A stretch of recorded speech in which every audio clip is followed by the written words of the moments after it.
mengatakan kata ustadku itu hadis dhaif. Masih mending. Ada orang pesilat berani-berani mendhaifkan hadis. Ya, nantang-nantang ulama-ulama yang enggak tahu diri. Wa fi anfusikum afala tubsirun. Pada dirimu apa kau tidak memandang? Ya, bahkan menghujat-hujat ulama, merendahkan ulama hanya karena fahamnya beda. Kita kalau beda faham perlu enggak menghina orang? Ya. Kalau Bapak Ibu ini NU. Assalamualaikum warahmatullahi wabarakatuh. Alhamdulillah kawan-kawan, kembali lagi kita di channel M-Pod Official. Masih dengan misi yang sama, yaitu mencerdaskan manusia, mencerdaskan umat Islam dengan metode sesuai dengan pemahaman Ahlus Sunnah wal Jamaah. Kawan-kawan semua, di video kali ini kita akan mendengarkan tanggapan dari Buya Ar-Razi Hashim tentang perdebatan yang dilakukan oleh tim Heri Pras dan Gus Ajir Ubaidillah. Mungkin sebagaimana yang telah kawan-kawan ketahui, di beberapa video sebelumnya kita juga sudah pernah membahas bantahan-bantahan dari Buya Ar-Razi Hashim tentang pemikiran-pemikiran liar Salafi Wahabi. Mungkin kawan-kawan bisa cek di video-video sebelumnya, karena sangat penting sekali untuk kita yang mana kita ini memang betul-betul mempunyai misi untuk mencerdaskan manusia sesuai dengan pemahaman Ahlus Sunnah wal Jamaah. Maka dari itu kawan-kawan, video ini mungkin terbilang cukup panjang, tetapi tidak alangkah baiknya kita untuk menyimak video ini sampai akhir. Bermasalah apakah hadis ini diamalkan oleh para ulama, lalu yang kita ikuti hadisnya atau amalan ulamanya. Ini ada satu kaidah Bapak Ibu, hadis dhaif dengan amalan ulama lebih kuat ulama. Lebih kuat siapa? Jadi kalau ulama banyak yang beramal, itu berarti walaupun hadisnya dhaif, amalannya sahih. Isi hadisnya sahih, namun informan yang bawa hadisnya yang bermasalah. Saya nggak mau ngasih pertanyaan Bapak Ibu.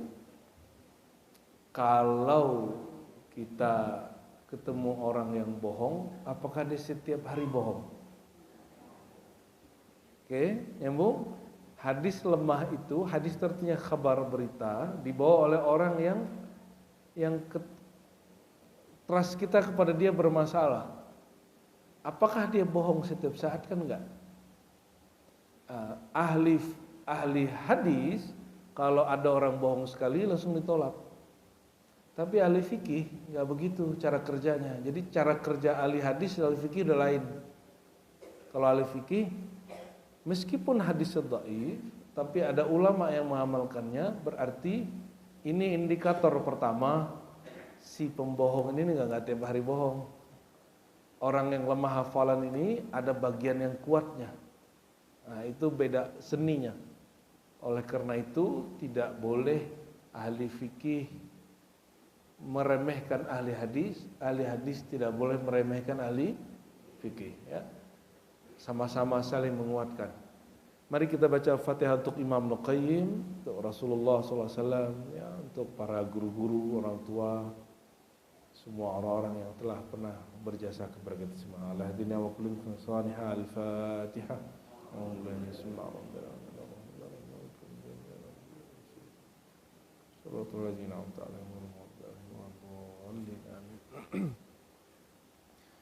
وبسنادنا المتصل إلى الإمام ابن القيم قال فصل. Fasal dalam bahasa Arab berarti pemisah dengan tema sebelumnya, ya, itu disebut fasal.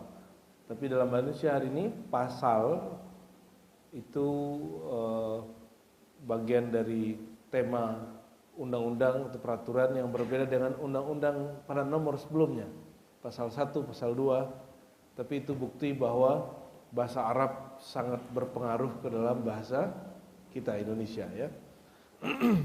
Faslun, pasal, wa yadullu ala hadza aidan, ya. Dan yang menunjukkan kebenaran hal ini, apa kebenaran hal ini? Di sini kita sedikit mereview yang beberapa bulan yang lalu.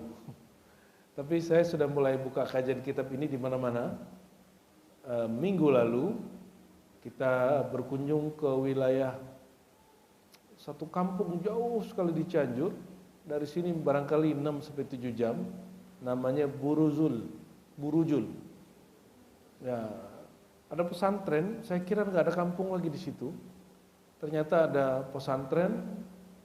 Pesantrennya besar. Ya, rata-rata yang hadir itu mampu baca kitab. Jadi ada orang di kampung di Cianjur sana, kampung santri. Ya, di Jakarta begini kan nggak semua bisa baca kitab. Ini mereka rata-rata bisa baca kitab. Jadi kita nggak boleh meremehkan juga orang kampung ya. Pantesan orang-orang Sunda Cianjur sana itu ya merantau ke Jakarta, sebodoh-bodohnya agama ya matan takrib beres lah gitu. Kitab fikih Syafi'inya bagus. Sebodoh-bodohnya biasanya begitu. Apalagi yang pinternya. Nah, yang saya buka di sana kitab Ar-Ruh juga, karena itu haul dari pendiri pesantren. Pembukaannya waktu itu saya tanya kepada ajengannya, anak dari pendiri pesantren. Ajengan, antum ini pernahkah jumpa mimpi ayahanda setelah meninggal? Ya. Dia langsung cepat menjawab, sering, bukan lagi pernah. Jawabannya apa? Sering gitu. Pertama mimpimu apa, terakhir apa? Dia cerita dua-duanya. Lalu saya sampaikan, oke, kalau begitu kita buka kitab Ar-Ruh, kita bedah hal yang berkaitan dengan mimpimu. Salah satu bedahannya tentang bahwa kalau kita masuk ke kubur, apakah orang di kubur mengerti?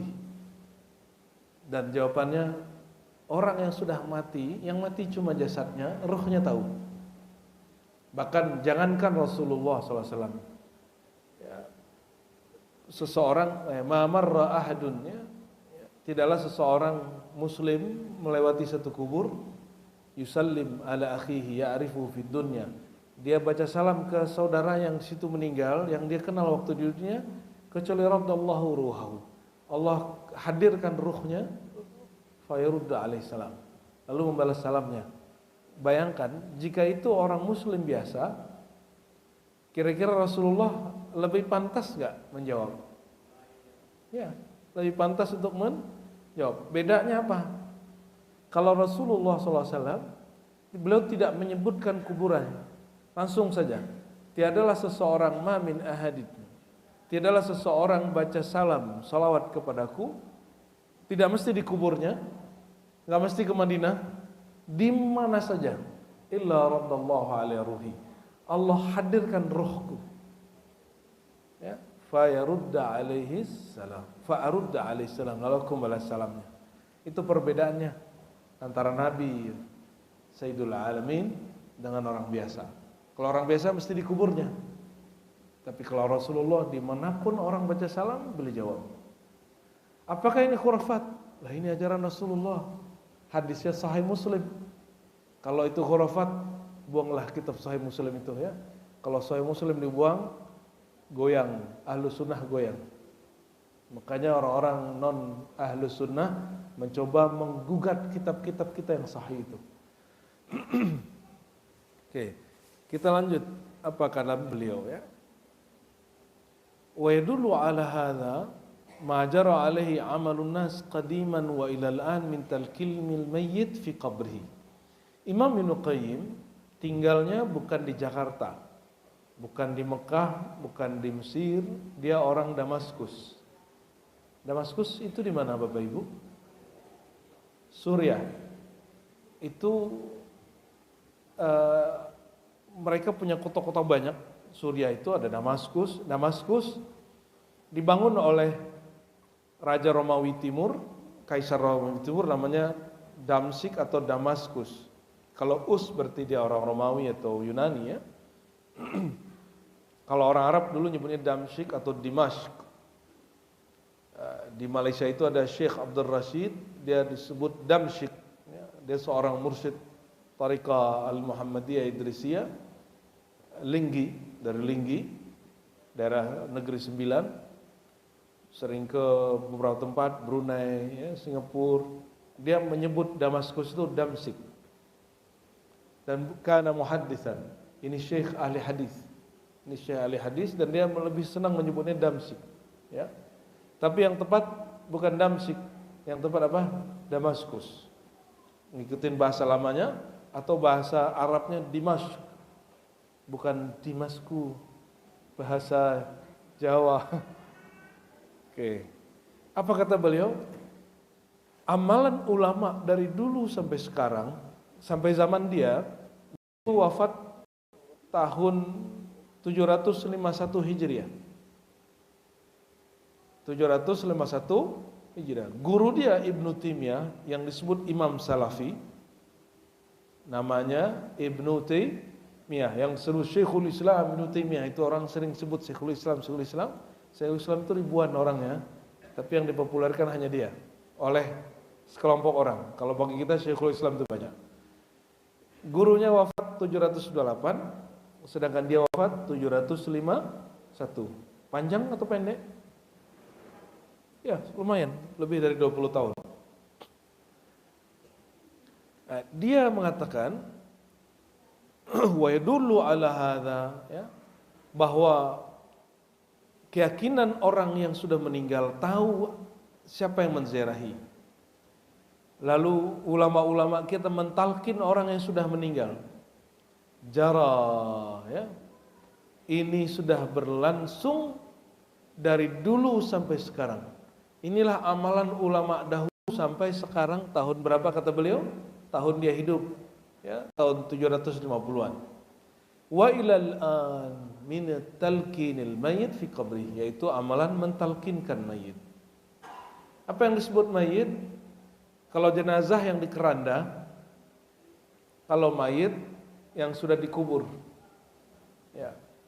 Namun kalau bahasa Quran lebih umum, ketika Allah mengatakan innaka mayitun, engkau akan mati hai Muhammad, wa innahum mayitun, mereka juga akan mati. Ini surat Az-Zumar. Kata mayit di situ lebih umum. Tapi mayit dalam bahasa Arab yang normal harian dalam teks hadis, orang yang sudah tidak bernyawa lalu dikubur disebut mayit, ya. Udah masuk liang lahat. Apa arti talqin? Ada tahu arti talqin? Saya sering sebut talqin. Apa arti talqin? Ya, kita ulang-ulang lagi nih, ya. Laqana yulaqqinu talqinan. Dalam bahasa Arab ada yang unik, tidak ada di bahasa manapun di alam semesta, namanya tasrif. Tasrif itu perubahan kata. Bahasa Arab itu dapat berubah satu kata jadi 9, ditambah 14, ditambah 6, ditambah berapa tuh? 3, 5, 3, 1. Oh, masih banyak lagi. Jadi satu kata dalam bahasa Arab itu bisa berubah sampai 30 perubahan kata. Satu kata, Pak. Karena bahasa ini sangat kuat, maka dia tidak mengalami inflasi seperti rupiah. Tidak mengalami perubahan seperti bahasa Indonesia. Ya, bahasa Indonesia itu kan aslinya bahasa Melayu. Dia berubah dan hari ini bahasa Indonesia termasuk sudah sangat kuat. Jadi sudah subjek, predikat, objeknya itu sudah tertata rapi, tidak terlalu banyak akan terhadap, ya. Orang dulu kalau nikahin anaknya, saya nikahkan akan engkau daripada anakku dengan mahar semisal, aduh pusing bahasa terjemahan lama itu. Dan lucunya kiai-kiai dulu itu merasa keren dengan itu, ya. Padahal bahasa Indonesia yang baik, kalimat akan, terhadap, daripada ini, daripada itu dikurang-kurangi. Nah, sekarang bahasa Indonesia mirip seperti Englishnya orang Amerika dibandingkan Englishnya orang British. Nah, itu kira-kira padanannya begitu, ya. Baik. Talqin dari kata laqana yulaqqinu talqina. Apa arti laqana? Bukan melakon, bukan. Mengajarkan, membimbing, menyuapi. Kalau orang air minum disuapi. Kalau dia sedang menirukan gerakan, mengajarkan agar orang menirukan. Kalau orang sedang belajar Quran, kita lihat guru kita baca ba-nya gimana, fa-nya bagaimana, kita lihat bibirnya, kita lihat bagaimana lidah dia bergerak, lalu kita tiru. Itu namanya talqin. Salah satu metode dalam belajar. Ya. Dan belajar Quran adalah belajar yang paling valid sepanjang sejarah alam semesta. Kenapa? Quran itu ilmunya sangat banyak dan semuanya mesti ada legalnya. Mesti ada legitimasinya, mesti ada ijazahnya, mesti ada sertifikatnya dari guru.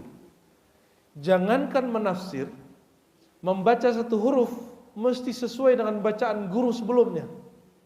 Itu Quran. Makanya ada talqin, metode talqin baca Quran.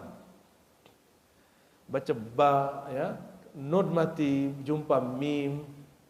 Kan sekarang kalau baca orang tajwid, yang penting nun ketemu huruf ikhfa, semuanya eng, dan itu keliru. Enggak begitu. Tidak semua huruf ikhfa dibaca eng. Terus gimana caranya? Anda mesti talqin kepada guru. Beruntunglah kita yang punya guru, dia dulu belajar ke gurunya, gurunya belajar ke gurunya terus sampai kepada Rasulullah SAW. Ya. Sebenarnya yang agak merusak sebelumnya adalah munculnya metode-metode baru. Tapi metode baru itu membantu untuk meluruskan metode sebelumnya. Ketika dulu kita belajar an in un, ban bin bun, masih ingat? Itu namanya metode Baghdadi. Metode apa? Baghdadi. Lalu metode ini dihancurkan oleh Iqra. Lalu Iqra dikalahkan oleh Tilawati. Tilawati diganggu oleh Qiraati. Nah, begitulah terus. Tapi itu saling fastabiqul khairat. Mereka saling fastabiqul. Intinya cuma satu. Ada metode namanya talqin, menirukan guru. Maka saya menyampaikan kepada kawan-kawan saya waktu mengajarkan kitab hadis, ada satu bab dalam ilmu hadis namanya al-musalsalat. Apa arti musalsalat? Menirukan gaya sifat model guru saat mengajar. Gurunya misalnya lagi ngajar pegang jenggot, lalu waktu kita ngajar kita pegang juga jenggot.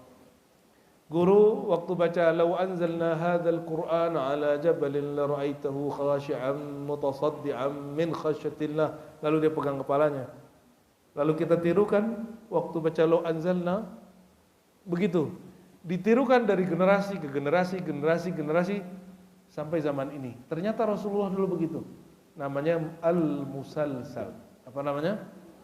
Wa a'zamul musalsalat musalsalatul Qur'aniyah. Musalsalat terbesar, terlengkap dan paling murni adalah musalsal cara membaca Al-Quran. Jadi yang nggak punya guru Quran, ya nggak bisa lewat YouTube. Ya. Saya ngaji online, nggak cukup. Anda harus jumpa. Ya. Saya pertemuan pertama terakhir jumpa, oke. Yang penting jumpa sama gurunya walaupun sekali dua kali, ya. Selebihnya online boleh. Tapi alhamdulillah kita sudah meninggalkan masa zoom ya. Ya sekarang sisa di kampus. Jadi ngaji lewat zoom itu kurang sahih kalau dalam ilmu Quran. Kenapa? Karena boleh jadi sinyalnya tidak lengkap, tidak bagus. Jadi geraknya nggak bagus. Kadang dia suaranya sampai duluan daripada. Nah, itu sebabnya at-talqin la budda bil liqa. Talqin itu semestinya jumpa, tidak elok lewat online. Maka saya menentang kalau ada mursyid syekh tariqah mentalqin secara online. Menentang di sini bukan menentang ngajak berantem, menentang metode itu, bahwa itu tidak pernah diajarkan oleh masyayikh. Ya. Tapi menentang ini bukan haram ya, ini cuma anjuran. Hanya sebatas anjuran. Walaula annahu yasma' dzalika wa yantafi' bihi lam yakun fihi fa'idah wa kana 'abatha. Seandainya talqin mayit, mengajar orang yang mati, tidak bermanfaat, tidak didengar olehnya, lam yakun fihi faidah. Tentu tak ada faidahnya. Maksudnya, ulama yang alim, ulama yang ahli fikih, ulama yang ilmunya bermanfaat itu, untuk apa mereka melakukan itu? Coba lihat, Islam itu baru datang atau udah lama datang di Indonesia? Ya. Dari generasi ke generasi, kalau ada orang meninggal, setelah dikubur, ada yang duduk sejenak di situ, mentalkin, ada. Tiba-tiba muncul anak-anak baru, kemarin sore baru ngaji 4 tahun di Saudi, ya, di Yaman, atau di mana? Di Mesir, terus bilang, itu bid'ah. Ya kita ketawa, senyum. Berarti dia nggak baca kitab ini dengan baik. Atau dia meremehkan kitab ini dan mengatakan kitab ini tidak sesuai dengan manhaj kita. Emang kitab itu harus sesuai dengan manhaj ente? Atau ente harus menyesuaikan manhaj dengan kitab? Yang benar yang mana? Ilmu terdahulu menyesuaikan kita atau kita menyesuaikan ilmu terdahulu?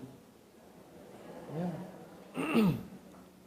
Bid'ah itu dimulai bukan ketika seseorang membuat hal yang baru-baru, tapi ketika dia memaksakan ilmu ala dia. Makanya di Quran dikatakan dalam bab tafsir hadis Tirmizi, man qala fil Quran bi ra'yihi, atau man fassala al-Quran bi ra'yihi. Siapa yang mentafsirkan Quran dengan akal-akalan dia, maka falitabawa maq'adahu minan nar, dia pasti tersesat dan tempat dia finnar, di neraka. Maksudnya apa itu? Kita jangan mengakal-akali gitu. Mengakal-akali itu dua, nambah-nambahin, ngurang-ngurangin, sama. Nah, hari ini aktivitas kebanyakan orang yang sok mensuci-sucikan Islam. Islam nggak perlu disucikan, orang Islam yang perlu disucikan. Ya. Sebelum mensucikan orang Islam, sucikan dulu hati ente. Ya.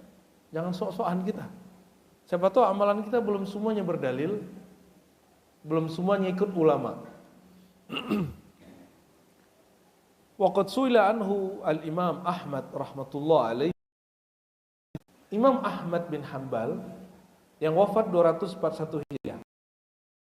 Perhatikan, Imam Ahmad bin Hanbal namanya Hanafi. Indonesia nama itu dipakai. Tahu ya?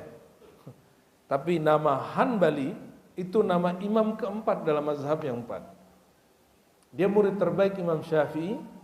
Mengatakan apa? Wa qala ila anhu, kata Imam Ibnu Qayyim, Imam Ahmad ditanya mengenai membaca di kuburan, mentalkin di kuburan. Apa jawaban dia? Fastahsanahu, dia mengatakan oke. Kita sudah bahas itu pada itu panjang sekali riwayatnya. Kita singgung dikit lah ya, mungkin Bapak Ibu lupa. Apa kata Imam Ibnu Qayyim? Wa kana al-Imam Ahmad yunkiru dzalika awalan. Ahmad di awal-awal tidak suka baca di kubur atau apalagi talqin. Haitsu lam yablugh, karena dia belum mendapat dalilnya. Belum ada amal ulama yang melakukan itu. Summa raja'an dzalik. Lalu ketika ada ulama menegur dia dan mengatakan, wahai Ahmad, wahai Abu Abdullah, ada loh dalilnya, ada ulama terdahulu yang mengamalkannya. Dia langsung merujuk. Dia tidak mengatakan, itu bukan manhajku. Dia perbaiki manhajnya. Nah inilah yang disebut manhaj salafus soleh yang sebenarnya. Jadi kita kemudian bertanya kepada orang yang ngaku saya salaf. Kamu ikut salaf siapa sih? Imam salaf kamu siapa? Ini imam salaf kita Ahmad bin Hanbal. Ketika paham dia, manhaj dia tidak sesuai dengan amalan ulama terdahulu, dia koreksi manhajnya. Jangan nggak ngotot, oh nggak sesuai dengan pandangan kita, nggak sesuai dengan mazhab kita, nggak begitu. Karena Imam Ahmad berguru ke Imam Syafi'i. Imam Syafi'i mengatakan satu kalimat penting, idza sahhal hadis fa huwa madhhabi. Jika riwayatnya, hadisnya sahih, itu mazhabku, itu pendirianku, itu yang aku ikuti.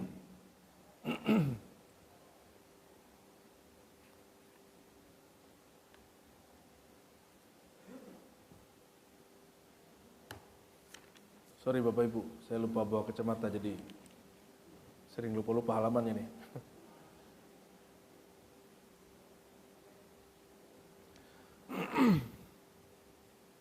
Wahtujja alaihi bil amal, ya, dan ini dijadikan hujjah beramal. Kita lanjut. Wa yurwa fihi haditsun dhaif. Nah, perhatikan. Imam Salafi tidak mempersoalkan mengamalkan hadis dhaif. Perhatikan di sini. Tidak seperti klaim Salafi hari ini. Ini saya bukan lagi bentur-benturin, karena hari ini ustadznya sering ngomong, kamu Syafi'i, mazhabmu Syafi'i, tapi kok beda dengan Imam Syafi'i? Kita balikin. Ini bukan untuk berantem, ini untuk jadi bahan pikiran. Ya. Bagi mereka sebagian besar hadis dhaif harus ditolak.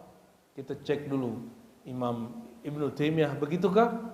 Atau Ibnu Qayyim begitukah? Ataukah engkau mengikuti hawa nafsumu, bukan mengikuti manhaj imammu? Ya. Diriwayatkan pada bab talqin mayit di kubur hadisun dhaif, satu hadis yang dhaif. Dia langsung disclaimer, hadis ini dhaif loh, rawahu Tabarani. Hadis ini hadis dhaif, kebetulan yang meriwayatkan Imam Tabarani dalam kitab Al-Mu'jam. Imam Tabarani ini punya 3 kitab Mu'jam, Mu'jam besar, Mu'jam menengah, Mu'jam kecil. Alhamdulillah saya punya yang pertama dan yang terakhir. Mu'jam besar sama yang terakhirnya kita punya. Yang tengahnya belum dapat Bapak Ibu. Apa kata beliau? Diriwayatkan dari hadis Abu Umamah, qala Rasulullah sallallahu alaihi wasallam, idza mata ahadukum, kalau seseorang kamu meninggal, fasawaitum alaihi turab, lalu kamu menimbunnya dengan tanah, falyakum, udah selesai tertimbun, udah rata dengan tanah, disebut sawaitum. Falyakum ahadukum ala ra', lalu berdirilah di bagian kepalanya. Itu kuburan, biasanya kita miringin ke jenazahnya, kita mirimkan ke kiblat. Nah, Bapak Ibu membelakangi kiblat. Kita duduk bagian kepala dia, bagian kepala menghadap wajah dia, bukan di ubun-ubun dia Bapak Ibu, ya, bukan di belakang dia juga, kecuali orang ramai. Caranya gimana? Kita ziarah, usahakan di bagian leher. Kalau dia laki-laki, ya, perempuan di bagian perut. Nah, tapi hadis ini umum, di bagian kepala.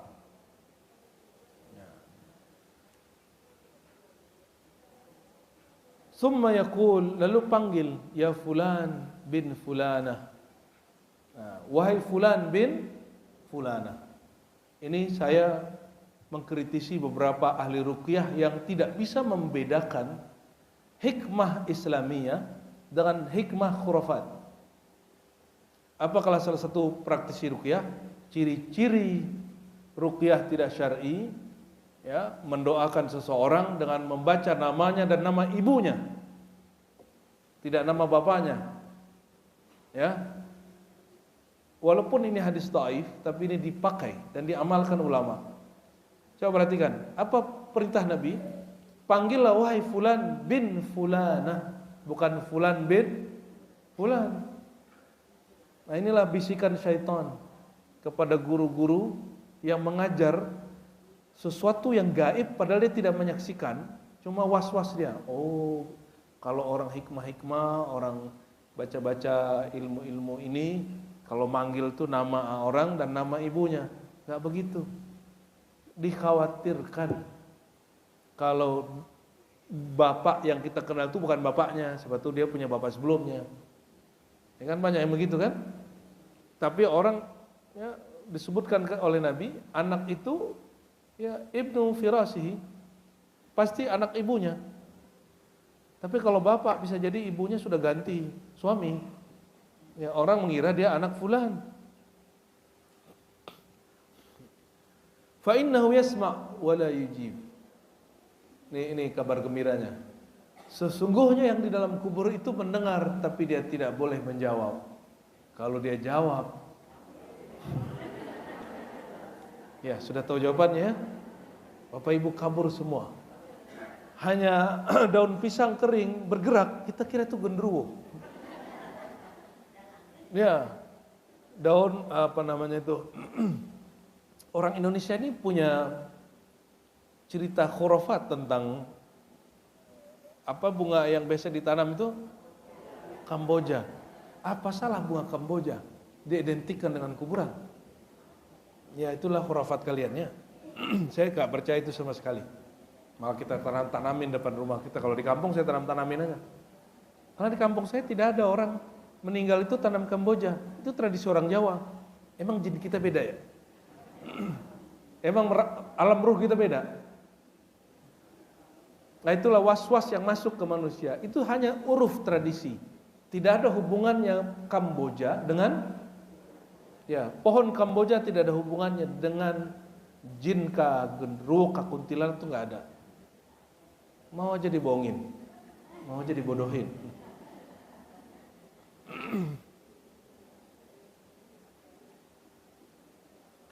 Summal yakul ya fulan ibn fulanah, dipanggil lagi wahai fulan bin fulanah, wahai fulan anak ibunya.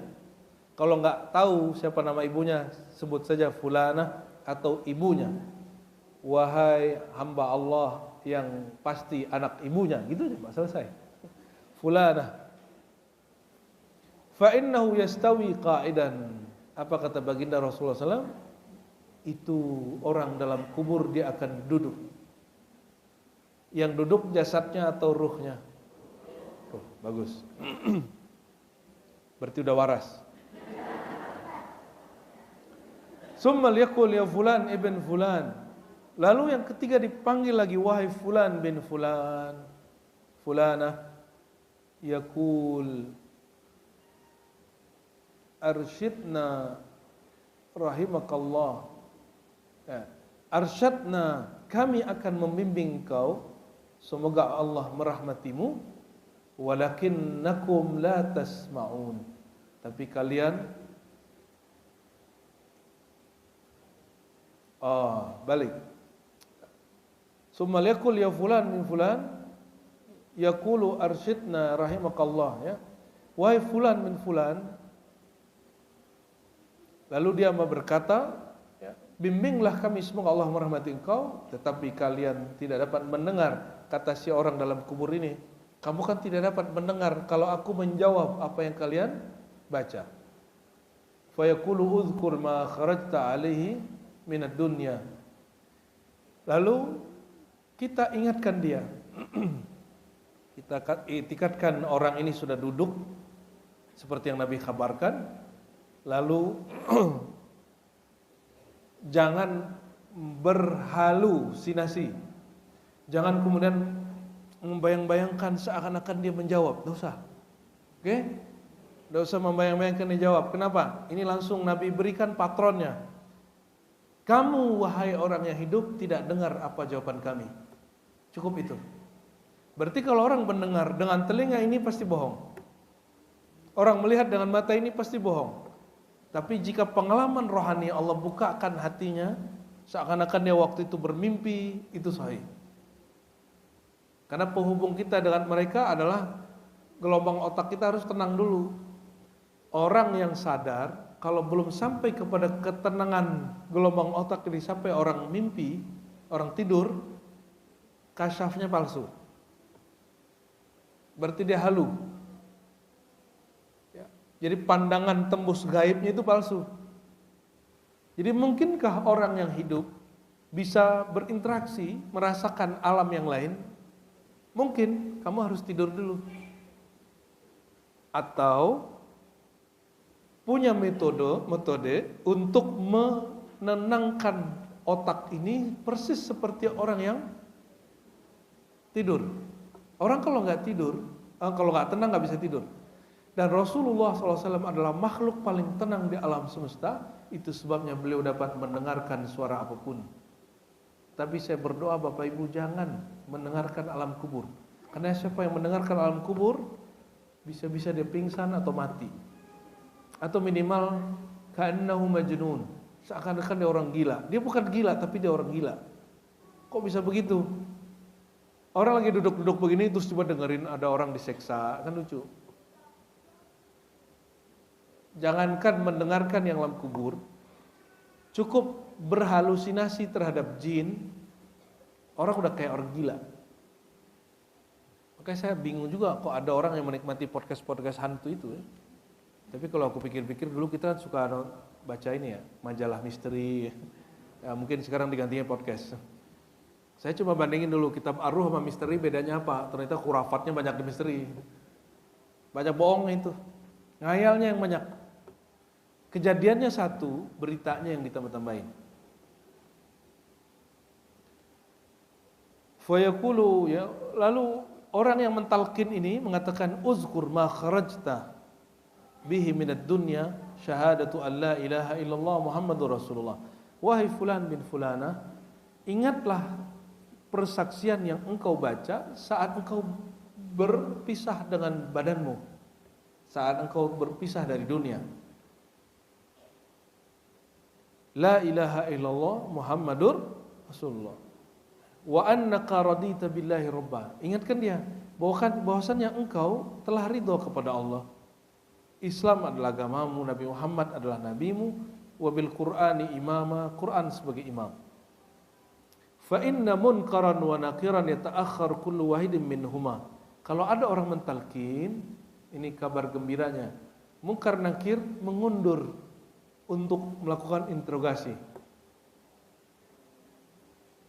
Wallahu alam. Ternyata di alam sana begitu juga ya.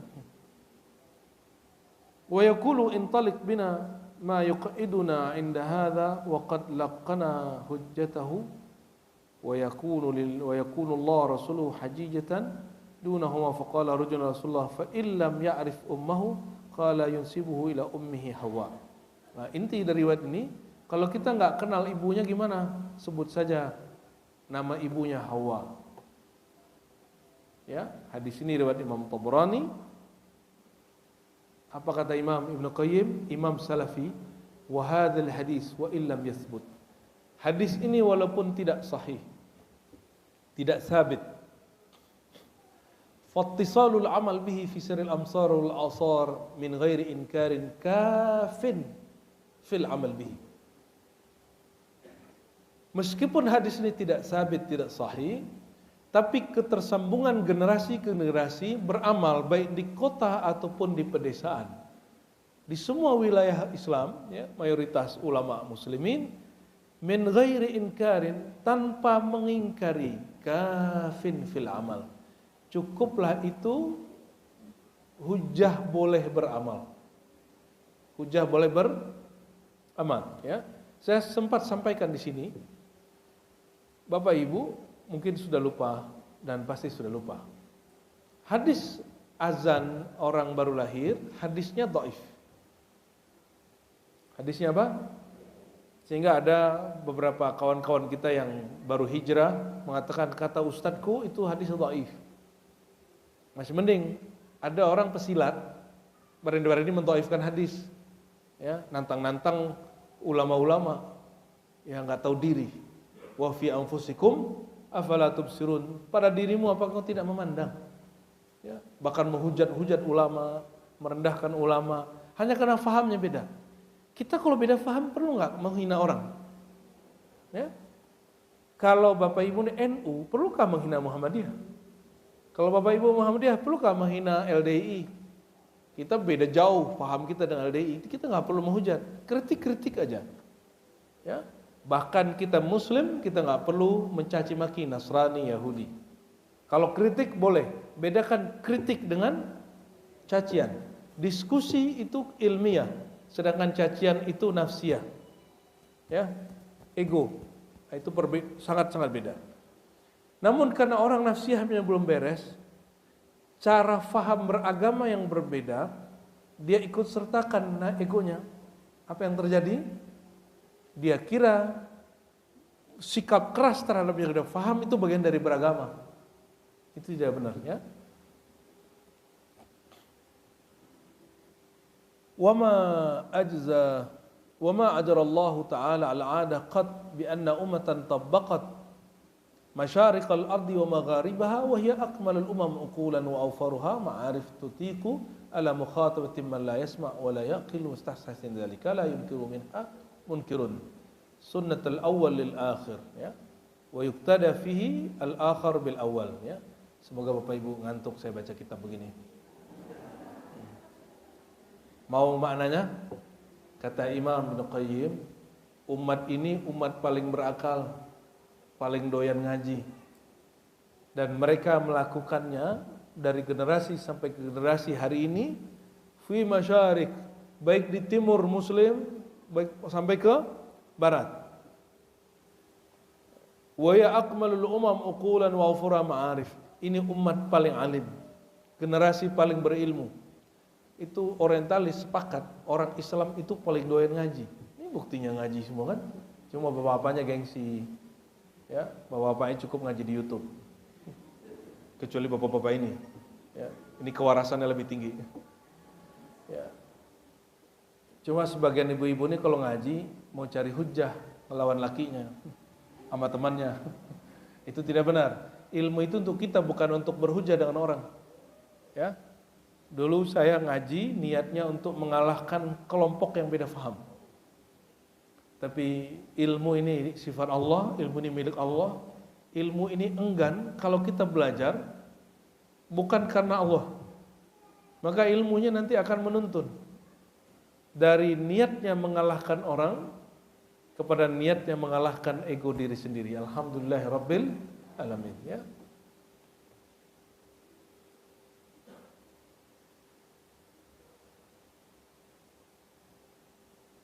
Dan umat dari masa ke masa meyakini bahwa orang mentalkin tidak mungkin mentalkin kepada yang tidak mendengar, tidak berakal. Maka ini dalil orang yang meninggal hanya jasadnya yang mati, dia masih dapat mendengar, dia dapat berpikir. Tapi kalau dia baca Yasin, dia nggak dapat pahala, Pak. Yang dapat pahala orang yang baca, ya. Maka yang diperintah baca Yasin orang yang mati atau yang belum mati? Apa kata Nabi? Iqra'u Yasin ala mautakum. Hadisnya dhaif juga, tapi didiamkan oleh Abu Daud, maka diamalkan oleh ulama dari masa ke masa. Disahihkan Ibnu Hibban. Pusing enggak? Satu hadis ternyata klaim sahih bukan dari Rasulullah. Yang menilai hadis sahih itu ulama. Mengatakan hadisnya dhaif itu pendirian ulama. Maka boleh jadi satu hadis yang sahih didhaifkan oleh orang lain, hadis yang satu yang dhaif disahihkan ulama yang lain. Bisa boleh jadi begitu, ya. Apalagi kalau cuma yang mendhaifkan mensahihkan Syekh Albani. Sebelum Albani dan setelah Albani dan di masa Albani banyak ulama yang mensahihkan mendhaifkan hadis dan lebih alim dari dia. Cuma tidak lebih populer, itu aja bedanya. Kurang viral, ya.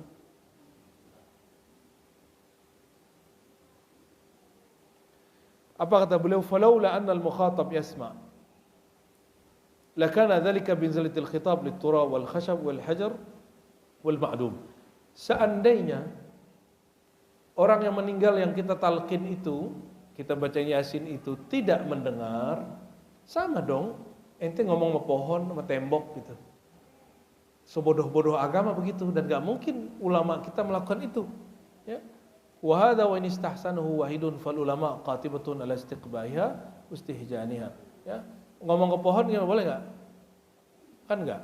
Yang boleh ngomong ke pohon itu cuma Nabi Sulaiman sama pewarisnya. Jadi Nabi Sulaiman kalau sholat, habis sholat pasti ada pohon lewat ke dia, atau dia enggak tahu, dia sholat mungkin lagi terbang kali. Tiba-tiba di depan dia ada pohon, dan beliau nanya. Ini Nabi Sulaiman nanya nama pohon. Masmuka ayyuhas syajarah, masmuki ayyuhas syajarah. Wahai pohon, namamu apa? Nanti dia jawab, namaku ini. Hatta pohon ada nama. Ini bukan pohon, contoh kalau orang Betawi ini punya jalan namanya sama-sama apa? Mahoni apa gitu ya? Rambutan, bukan. Rambutan itu orang nyebut. Ini nama dia, nama yang Allah kasih ke dia. Bukan pepaya. Coba orang Sunda nyebut pepaya apa? Hah? Tuh, bukan nama itu nama yang dikasih oleh manusia. Ini nama yang dikasih Allah lewat Rasulullah SAW. Itu Sayyidina Sulaiman nanya, wahai pohon namamu apa? Jadi ilmu nama ini ada Bapak Ibu. Tapi kalau nggak kenal nama yang itu ya nama yang waktu hidup di dunia juga nggak apa-apa. Yang boleh ngomong ke pohon itu Nabi Sulaiman dan pewarisnya. Kalau nggak saya khawatir. Oh ya ada temanku satu lagi Bang Dik, dia bisa ngomong sama pohon. Tapi itu cuma seniman. Dia bilang, pohon kamu kok nggak subur lah. Ya. Ada juga murid Mbah Baidawi Lasem, dia punya murid orang Bandung, punya pesantren agrobisnis. Dia menanam hal-hal yang sulit ditanam. Sampai orang kampung bilang dia gila. Kenapa? Dia sering ngomong sama pohon. Dia ngomong sama buah tin, buah zaitun.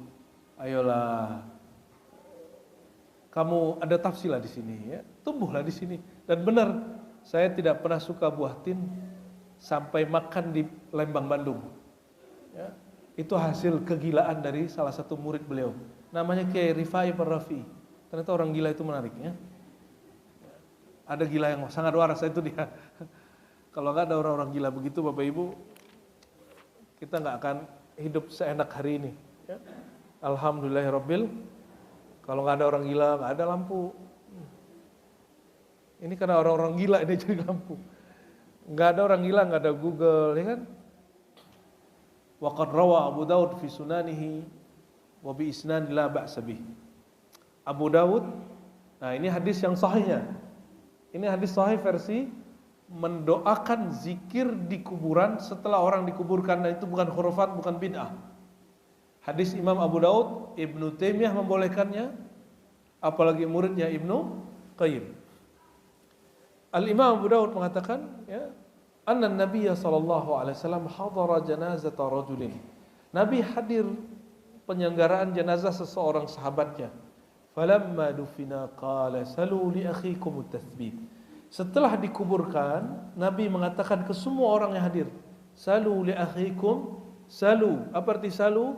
Mohonkanlah kepada Allah at-tathbit, ketetapan li akhikum, untuk saudara kamu yang mati ini. Fa innahu al-an yus'al, karena dia sedang ditanya.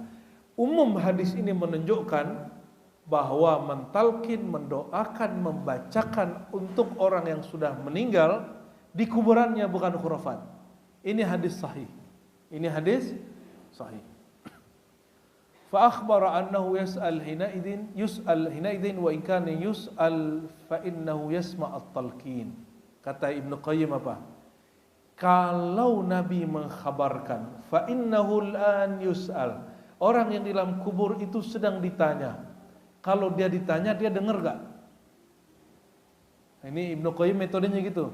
Dia gabungkan antara usul fikih dan ilmu akidah. Ilmu akidah yang menggunakan akal yang sehat, dalil yang sahih. Jika betul orang yang dikubur ini sedang ditanya, kalau orang ditanya dia budak apa dengar? Kata Ibnu Qayyim, fa akhbara annahu yus'al hinaidin wa in kana yus'al fa innahu yasma' at-talqin. Kalau dia dengar pertanyaan, berarti dia dengar juga talqin. Maka di hadis sebelumnya, jika ada orang mentalqin, mungkar nakir mundur dulu. Ya, mirip-mirip kayak orang tersangka minta izin diperiksa sama dokter. Betul? Pengadilan mengizinkan enggak? Mengizinkan biasanya. Waqad shahha 'an an-nabiy sallallahu alaihi wasallam. Nah, hadis yang sahih kita sering dengar, ini ada di dalam Bukhari dan Muslim. Kalau ada orang dikubur, yang di dalam kubur mendengarkan bunyi sendal terompah. Betul? Apa kata beliau? Waqad shahha an Nabi sallallahu alaihi wasallam annal maita bahwa Nabi bersabda dan hadisnya sahih, orang yang sudah meninggal yasma' qara'ani alihim. Orang yang sudah meninggal, yang meninggal hanya jasadnya, ruhnya tetap dengar qara'ani alihim, bunyi sendal seseorang idza wallau munsarifin, jika mereka bergerak pulang. Makanya ada humor-humor ala KNU. Said Agil Siraj, apa kata dia? Gus Dur itu belum sempat ditanyai Imam Munkar Nakir. Kenapa yang ziarah belum berhenti-berhenti? Ya, itu jangan dibawa ke hati. KNU itu lebih duluan stand up komedi daripada Panji.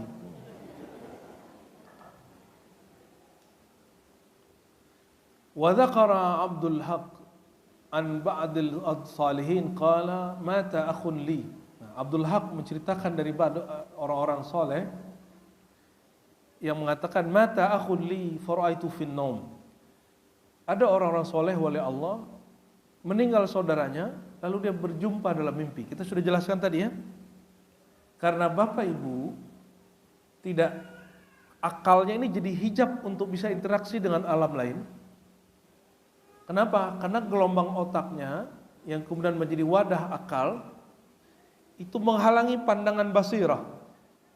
Itulah yang membuat kita tidak bisa membaca alam yang sana. Bahkan yang di sana itu ada di sini. Baca kolbu aja nggak bisa. Gimana mau baca kubur? Mau jalan pintas ya? Orang dalam kubur itu yang hidup rohnya atau jasadnya? Kalau engkau sanggup berdialog dengan ruhmu, engkau pasti disanggupkan Allah biar dialog dengan ruh orang yang sudah meninggal. Itulah yang dialami Rasulullah SAW dan sebagian besar para aulia. Dan itu bagian dari karamah. Karamah itu kemurahan Allah kepada mereka, bukan hebatnya si wali. Ya, itu kemurahan Allah kepada mereka.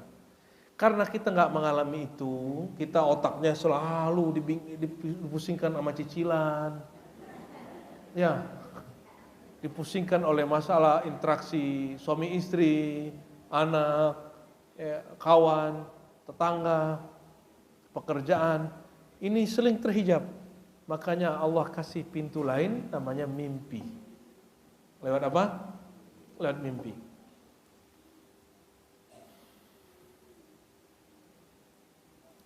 Jadi dia jumpa saudaranya dalam mimpi, lalu dia berkata, "Ya akhi, maka nahalikun hina wada'ta fi qabri." Apakah engkau enggak hancur ya ketika engkau masuk kubur? Gitu pertanyaannya. Qala atani atin bishihabin min nar falaula an da'iyan da'ali la halaktu. Betul, aku ini hampir disiksa dengan api yang Allah terbangkan, ya, ingin menyambarku di dalam kubur. Falaula da'in da'a, tapi ada orang berdoa di kubur, lalu doa itu menyelamatkanku. Saya mau tanya semua, kalau kita doa di kubur, kita minta ke kubur atau ke Allah? Adakah bapak ibu yang doa di kubur minta ke kuburan? Ya sudah, berarti nggak ada yang syirik toh. Berarti yang dikhawatirkan oleh kawan-kawan saya Muhammadiyah, kawan-kawan saya Salafi, ada nggak? Jadi kalau ada orang mengatakan nggak boleh minta-minta di kuburan, yang nggak boleh itu minta-minta ke kuburan. Minta di kuburan boleh nggak? Saya lagi aus di kuburan terus ngomong, bro, minta air dong, boleh nggak? Lah boleh, ya. Yang nggak boleh itu minta ke kuburan. Bahasa Indonesia Anda kurang baik dan benar. Jadi yang salah gimana? Minta ke kuburan. Yang boleh minta di kuburan dan nggak di kuburan sama aja. Boleh nggak nelpon di kuburan? Boleh nggak menelpon ke kubur? Paham ya? Boleh nggak menelpon di dalam kubur? Dasar gila gitu. Ya, dasar stres. Ya, tapi Sayyidina Muhammad SAW karena dimensi rohaninya kuat, apa kata beliau? Aku melewati kubur Nabi Musa, aku lihat dia sedang sholat di dalam. Nabi Muhammad tidurnya, sadarnya, marahnya, bahagianya, hatinya tetap tenang, gelombang otaknya gak pernah terganggu dan rusak. Ya, Oleh karena itu Rasulullah SAW melihat alam gaib dan alam nyata itu sama. Karena apa? Allah yang memperlihatkannya dengan cara seperti itu. Maka beliau mengatakan, aku waktu kata beliau Mi'raj mendengarkan suara goresan al-qalam, dan goresan itu sudah berhenti dan kering. Jadi takdir kita sudah berhenti semua sudah. Jadi tinggal menjalaninya. Namun kita diberikan kesadaran ini, nah di sini untuk berpikirnya di situ. Jangan jadi fatalis serba takdir, mesti ada usahanya. Wa qala Syabib ibn Syaibah, ini bagian-bagian terakhir, masih banyak sebenarnya. Syabib bin Syaibah mengatakan, "Awsatni ummi inda mautiha." Ibuku mewasiatkanku waktu dia sakaratul maut. Faqalat ya bunai, wahai ananda, idza dafantani faqum. Jika kamu menguburku, maka hendaklah kamu berdiri atau duduk di kuburanku. Wa qul ya umma Syabib, ya. Wahai umma Syabib, wahai bunda Syabib, quli la ilaha illallah. Bacalah la ilaha illallah. Ini paling enak kalau orang tua ngomong ke anaknya. Ma, gitu aja kan. Sebut nama maknya, bacalah la ilaha illallah, langsung aja nih. Falamma dafantuha qumtu 'inda qabriha. Tatkala dia meninggal, ibunya diselenggarakan, ditanam di kubur. Faqultu ya umma Syabib, wahai ibunda ummu Syabib, quli la ilaha illallah. Bacalah la ilaha. Tapi anaknya Syabib tidak dengar jawaban ibunya. Fansaraftu, lalu aku pergi. Falamma kana minal lail ra'aituha minan naum. Malam hari aku tertidur, aku jumpa beliau. Faqalat ya bunai, kittu an ahlik. Aku hampir saja binasa karena disiksa. Laula an tudariqani la ilaha illallah. Seandainya aku tidak diselamatkan dengan talqin la ilaha illallah. Faqad hafizta wasiyati ya bunai. Engkau telah menjaga wasiatku. Untuk apa Ibnu Qayyim menukil riwayat-riwayat, bukan mimpinya sendiri? Untuk meyakinkan orang yang mendengar bahwa mimpi itu walaupun pengalaman rohani dapat jadi bukti empirik dan ilmiah jika banyak yang melaporkannya. Ya, saya ngobrol dengan teman-teman psikiater, bagaimana cara kamu meneliti ketenangan jiwa seseorang? Dia katakan, kami kerjasama dengan dokter. Caranya gimana? Indikator orang tenang, dia punya tekanan darah stabil. Padang di Sumatera Barat, di Payakumbuh, ya, 10 hari. Di malam pertama suluk itikaf, dicek darahnya oleh dokter, dicatat.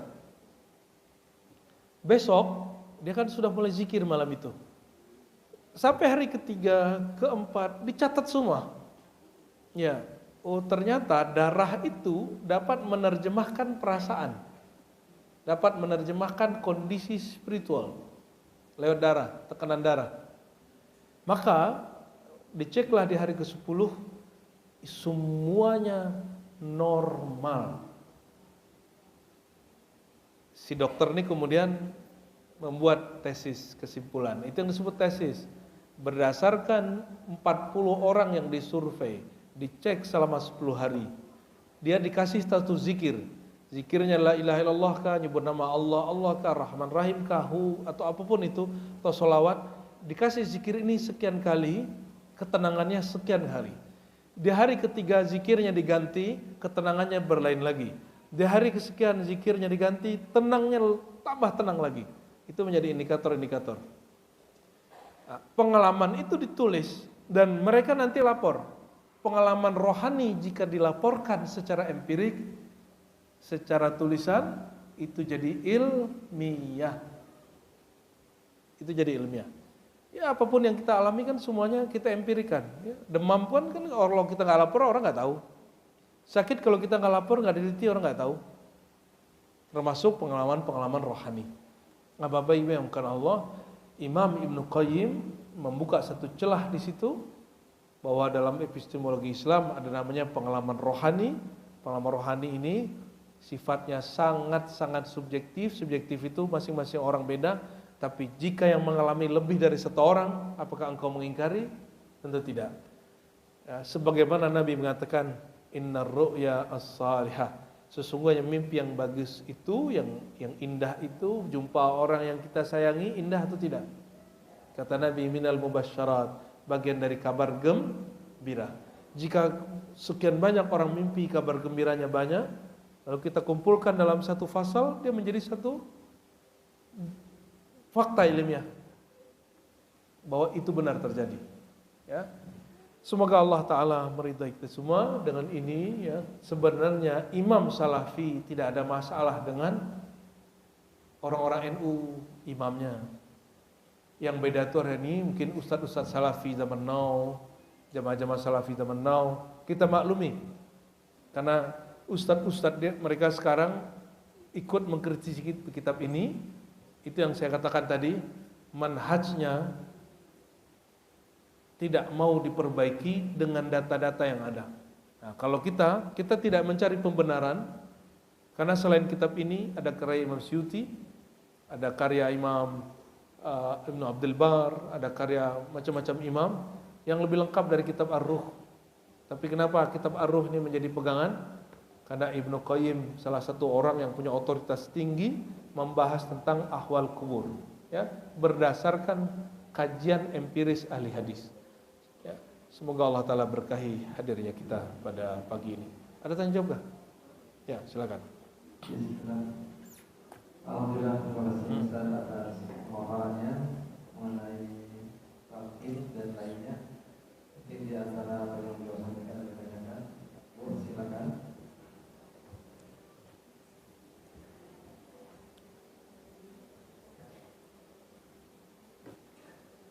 Kan Ustaz mengenai tadi konektivitas dari ketauhidan kita dengan pengaruh indikator kesehatan. Nah, pertanyaan saya, dan saya yakin karena Ustaz yang bicara, ya, kenapa tidak bisa dibedakan indikator yang tercapai dengan obat-obat medis kedokteran dan dengan yang seperti Pak Ustaz sebutkan, which is yang memang itu insya Allah akan bisa menjadi suatu yang empiris dan menjadi suatu seperti itu. Oke. Boleh satu lagi nggak atau satu lagi? Nah ya, silakan. Satu lagi mengenai tadi sampai kita di sana. Konteksnya, kalaulah kita kan sering untuk apa pergi ziarah jauh-jauh, utamakan ziarah orang tua daripada dan seterusnya yang sekarang terjadi. Nah, kalaulah mereka yang di alam kerjasama bisa mendengar, apakah kita perlu juga ziarah? Kalau kita hanya segan saja kaum muslimin muslimah seluruh dunia yang telah mendahulukan. Terima kasih. Ya. Wassalamualaikum warahmatullahi wabarakatuh. Salam. Ibu berpikirnya sangat mudah sekali. Walaupun sudah di atas 50 ya? 72? Oke. Yang pertama tadi, aku lupa deh. Oke. Bukannya nggak ada, sudah ada, tapi kurang ekspos. Sudah ada semua. Ini lebih duluan dari kedokteran, Bu. Emang ini nggak ilmiah? Emang ilmiah itu dari barat aja? Emang orang Islam nggak punya manhaj ilmiah? Ada, kita punya manhaj ilmiah. Ya, Imam Ghazali adalah penggagas metodologi ilmiah dan epistemologi ilmiah. Kita pakai istilah-istilah rumit dari kepala hitam botak. Kata Ghazali, ada sesuatu diperoleh hanya dengan panca indera. Namanya empiris, hissi. Ya, ini yang kata si orang YouTuber itu, yang ilmiah yang empirik doang. Itu namanya jahil. Ente nggak kenal ilmiah itu sudah ada sebelum kamu. Ya, sebelum Barat itu ada. Barat itu masih dark age, masih zaman ya, fi zulumat, masih zaman kegelapan. Islam sudah menemukan hal-hal yang keren, orang-orang Islam. Tapi itu ya nostalgia. Kita nggak akan merasa keren dengan nostalgia itu. Ya, kita harus kan kemajuan kita sendiri. Kita nggak akan berbangga dengan handphone buatan orang Cina sama Samsung kan, orang Korea. Betul, kita berbangga bahwa Lensa yang nemuin Ibnul Haytham. Betul, tapi kita nggak usah mengakuisisi ini. Ibnul Haytham memang orang Indonesia kan, bukan? Dia hanya sama syahadat aja sama kita, tapi dia bukan orang Indonesia. Kenapa orang Indonesia merasa bangga kalau ada orang Islam Arab menemukan satu? Mereka bukan orang Indonesia, bukan orang Melayu, bukan orang Jawa. Kita salah bangga, salah euforia. Temukan kemajuanmu sendiri, itu. Ya, maka Cina sekarang nggak bisa ngejar teknologi bensin, ya, diesel. Mereka lari ke apa? Listrik, dan sekarang menghapus, bikin geger Jepang, Korea, semua geger semua. Kita kemudian nggak usah kejar juga kemajuan mereka itu. Kita ada kemajuan yang lain, ya. Jadi bukan nggak ada namanya akliyah, sesuatu yang rasional, ya. Jika kemudian terbentuk kaedah-kaedah dari rasionalitas itu, dia juga disebut ilmiah, ya. Lalu ada namanya eksperimen, ya. Yang tadi namanya eksperimen, yang saya cerita orang dicek darahnya, ya, sebelum zikir, setelah zikir, itu eksperimen. Ada juga dengan obat. 60 orang diuji selama 6 bulan, dikasih makanan yang berbeda, obat yang berbeda, nanti dilaporkan perkembangannya. Itu eksperimen. Kata Imam Ghazali, kalau fisikmu dapat dieksperimenkan, diuji coba, perasaanmu dapat diuji coba nggak? Sebenarnya yang disebut manusia itu tubuhmu yang zahir ini atau perasaanmu itu, ya, rasa yang ada di kita ini, yang merasa bahagia, merasa senang, yang sekarang hadir ini jasadnya atau ruhnya yang hadir sebenarnya? Kalau ruhnya nggak hadir, manalah jasadnya ikut. Oleh karena itu, jangan terjebak oleh metodologi epistemologi yang kedangkal itu. Yang manusia sebenarnya yang tahu itu dan yang merasa. Jadi kalau ada dokter bilang nggak ada itu, ya itu urusan ente, karena ilmu ente empirik. Saya bukan dokter, saya dokter. Yang saya tulis apa yang diyakini orang. Saya nggak menulis apa yang terjadi di darah orang, saya nggak nulis itu. Maka S1 kita nulis kritik ulama terhadap akidah Ibnu Arabi, S2 teologi ulama di Nusantara, ulama sufi, teologi yang suatu yang diyakini. Ilmiah, ada bukunya. Ketika orang udah nulis, lebih dari 40 ulama nulis, isinya sama, asalnya dari Nusantara.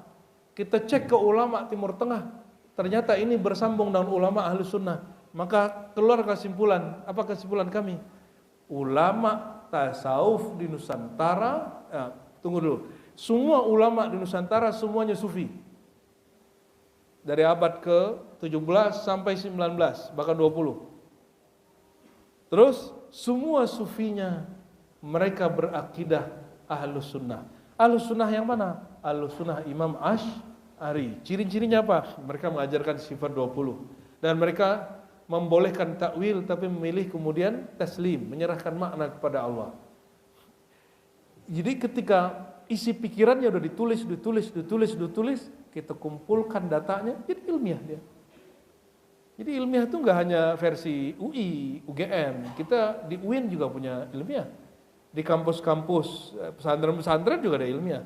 Jadi saya berharap kawan-kawan yang bergerak di dunia keilmuan Islam jangan merasa jadi dunia ilmiah kedua.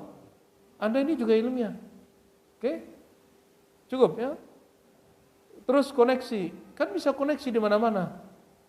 Ya udah Bu nggak usah ziarah. Ya. Tapi buktiin dulu kalau Ibu bisa koneksi. Dengar nggak jawabannya? Ya? Nggak begitu caranya kita mengapresiasi orang dahulu. Ya, bacalah kitab Ibnu Battutah, Rihlah Ibnu Battutah.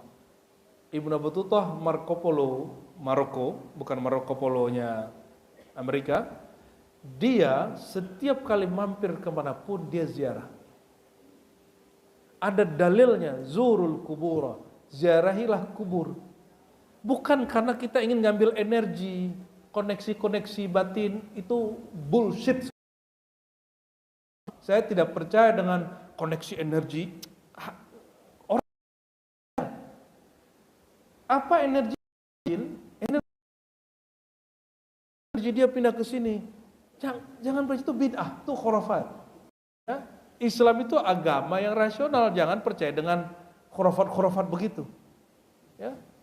Terus gimana? Nabi mengatakan zurul kubur, ziarahi orang yang sudah mati. Apa energinya?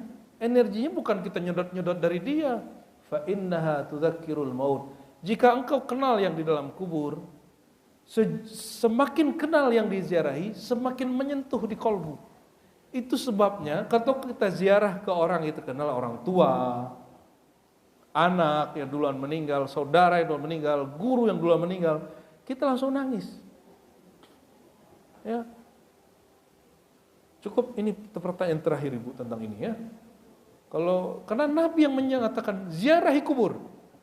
Dan Nabi tidak mengatakan kamu kenal ziarah beliau, mulai dari yang sahih sampai tidak sahihnya. Orang haji. Haji itu artinya al-qasdu ziarah, berziarah hajinya. Maka bahasa Inggrisnya haji apa? Bill? Ibu kan tadi pakai which is kan? Apa bahasa Arab, bahasa Inggrisnya haji? Bahasa Arabnya haji apa Pak? Disuruh cari sendiri ya. Aduh, susah amat. Artinya ziarah, niat ziarah, al-qasdu liziarah. Saya sering tanya Bapak Ibu, haji itu kita menziarahi batu bata yang petakan kubus. Waras nggak situ? Ya. Untuk apa kita muter-muterin Ka'bah itu? Kalau seandainya Ka'bah itu tidak pernah diputerin Rasulullah SAW. Untuk apa cium Hajar Aswad kalau Hajar Aswad itu nggak pernah dicium Nabi? Maka Sayyidina Umar mengatakan, ya Hajar Aswad, hei Hajar Aswad, kalau aku tidak pernah lihat kamu dicium Rasulullah, aku tidak akan cium kamu. Kok bisa begitu? Itulah rasionalitas para sahabat. Sahabat itu sangat masuk akal cara berpikirnya. Ini yang Nabi katakan, kalau kamu beribadah, ambil ibadahnya dariku. Oleh karena itu, lebih mulia Hajar Aswad atau Rasulullah?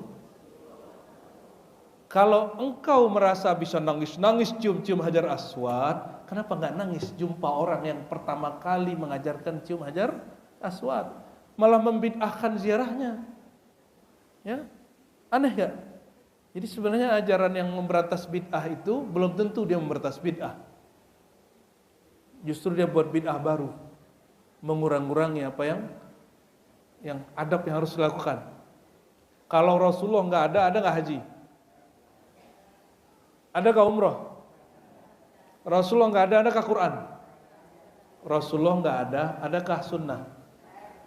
Terus nggak boleh orang menghormati zat yang diturunkan Quran kepadanya, nggak boleh. Ya. Bapak Ibu nih alam bawah sadarnya sama sadarnya beda. Habis ngaji mau ulang tahun haram, ya.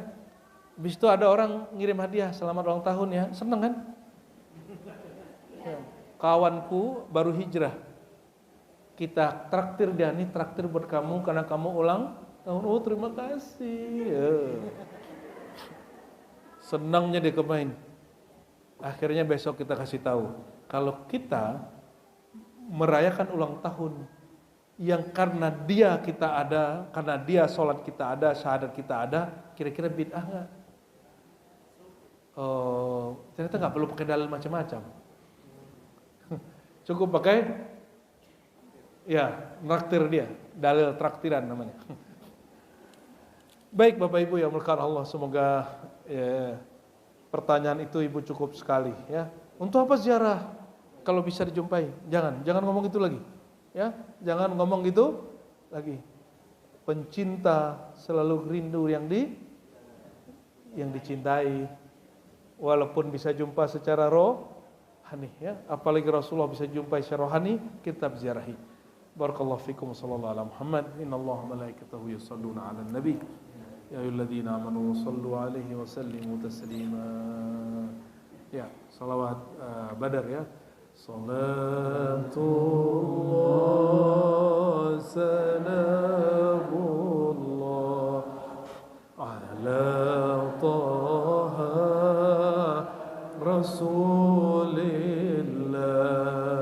Salatullah,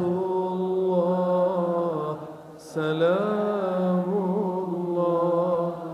ala Yasin Habib.